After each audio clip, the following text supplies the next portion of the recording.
Marjorie Taylor Greene has once again, you'll never guess it, humiliated herself. But this time in a really enraging way. She is very enraging in the way that she speaks about Russia's invasion of Ukraine. She never phrases it that way, you'll notice. It's never Russia's invasion of Ukraine. It's always the war in Ukraine, or the funded, Ukraine's war that's caused and funded by Biden or whatever.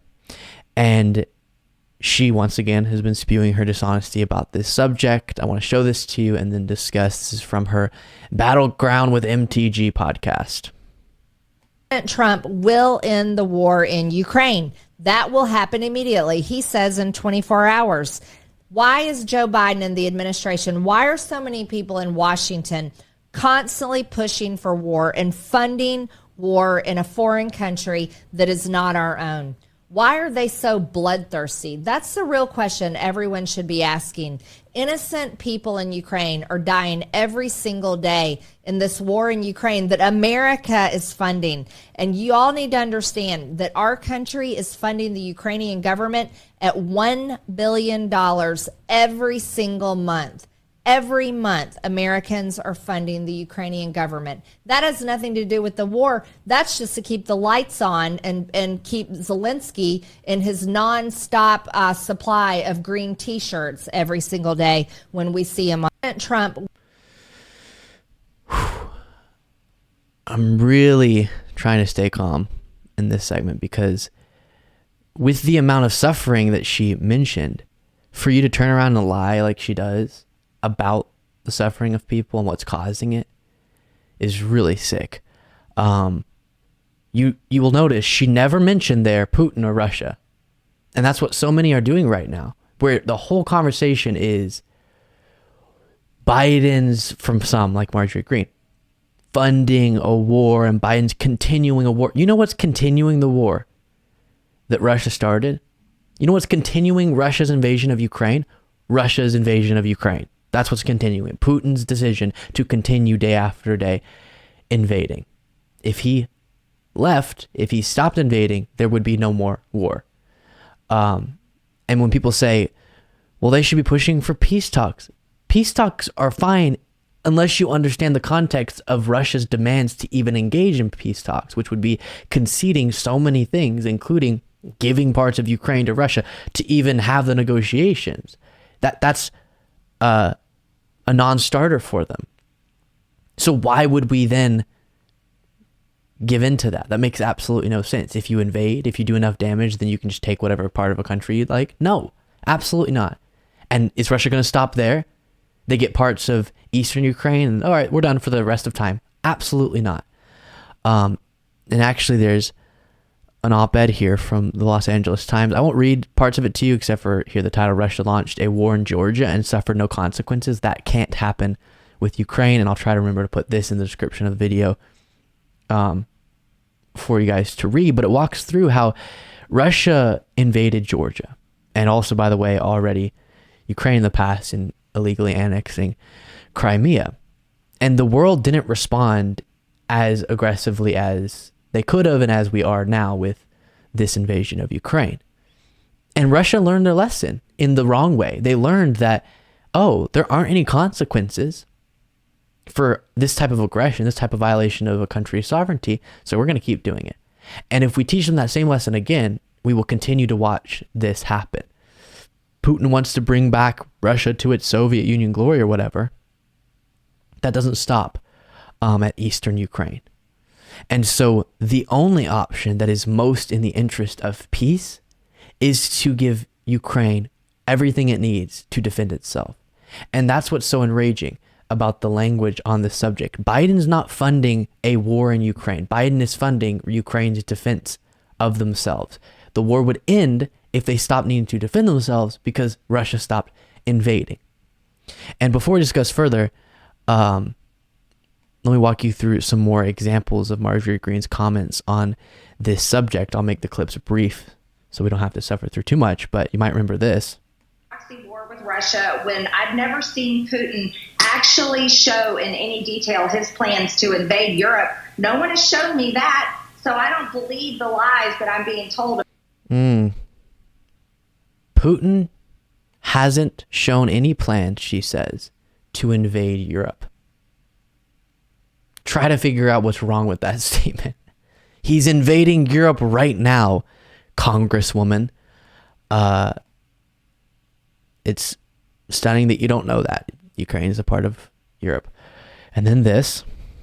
We should have to ask the real question. Are we involved in the Ukraine war because of the dirty secrets that Zelensky and Ukraine holds on Joe Biden and his family? What does that mean? If Putin had invaded, it doesn't matter what dirty secrets you think that Zelensky has on Hunter Biden's laptop or whatever. There would be no need for support from the United States.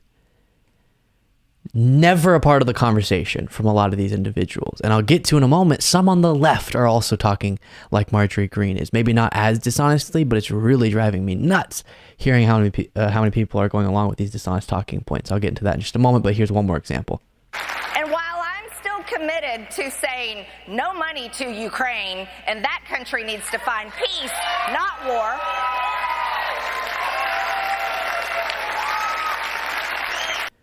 she says that country needs to find peace, as if they're causing this conflict to take place. You know what country needs to find peace? I'll say it again, Russia. They've done this before, as I mentioned. They're doing it now, and they'll do it again. The best way to ensure global stability, or at least stability when it comes to Russia aggressing upon other countries, is to shut them down here, is to allow Ukraine to continue doing what it's doing effectively, which is fighting back so strong and so effectively against Russia. And as I mentioned, this has been really honestly just, I don't know if heartbreaking or enraging is the correct word, but watching this happen, and I'm not going to name names, it's relevant, and I'm trying to start a beef or anything, but there's progressive commentators who I loved previously who perpetuate this same nonsense about this subject, similar to Marjorie Greene here. Again, not as bad, but similar. Where I've heard, especially recently, people pretending that this is all a ploy by, and before I even say the statement, let me say up front, we all understand that the military-industrial complex exists. Everyone gets that, okay? Not everyone, but most people get that.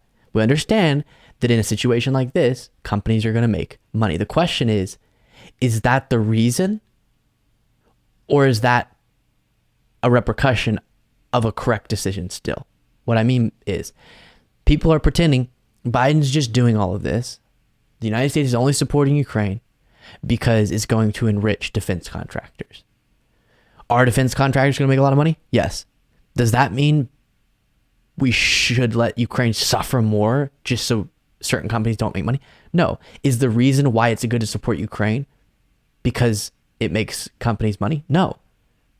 Even if bad faith politicians are more excited about that because of that reason, which could very well be the case, that's not why it's good to support Ukraine. And I don't care, really, as long as they keep supporting Ukraine, what the behind the scenes decision making is, as long as it's aligned with the correct decisions on the subject. And so far, we've seen the correct decisions from the Biden administration undeniably.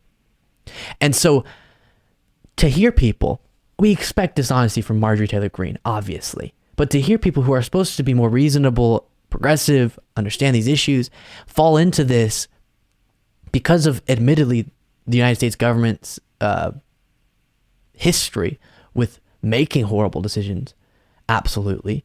The military-industrial complex's influence in that history, it's like it's broken some people's brains, and now in a situation where we're doing the correct thing, they're against it, but aren't even brave enough to necessarily call for the ending of funding to Ukraine. It's just this nebulous, oh, Biden's horrible because of something. And please don't fall into that. Right now, Ukraine's being invaded. So whatever the reason is that will convince the politicians into this, or whatever Biden's decision making is, which seems to be correct, but as long as he continues to support Ukraine, that will both help Ukrainians today and allow them to continue defending themselves, and set a precedent finally that Russia cannot do this, and that will prevent future suffering as well. And to anyone who thinks continuing funding Ukraine means the war goes on, Do you think Ukraine's going to give up if we stop supporting them? No, they're fighting till the bitter end. And so you would just be saying, I want them to continue fighting, but just be more likely to suffer more and less likely to come out the other end of this, defeating Russia and whatever that means. The best thing for Ukraine and for the future of the world is for Russia to, again, this is kind of a hard to define term, but we could get into that more in detail later on, defeat, for Russia to lose in this war. Thank you so much for watching. If you want to be a part of what makes this show possible, plus get access to the full video version of the show hours before all the clips are able to be uploaded to the YouTube channel, plus get the bonus show on the weekends, you can do so by going to lukebeasleyshow.com/membership. That's lukebeasleyshow.com/membership, and there's a link in the description.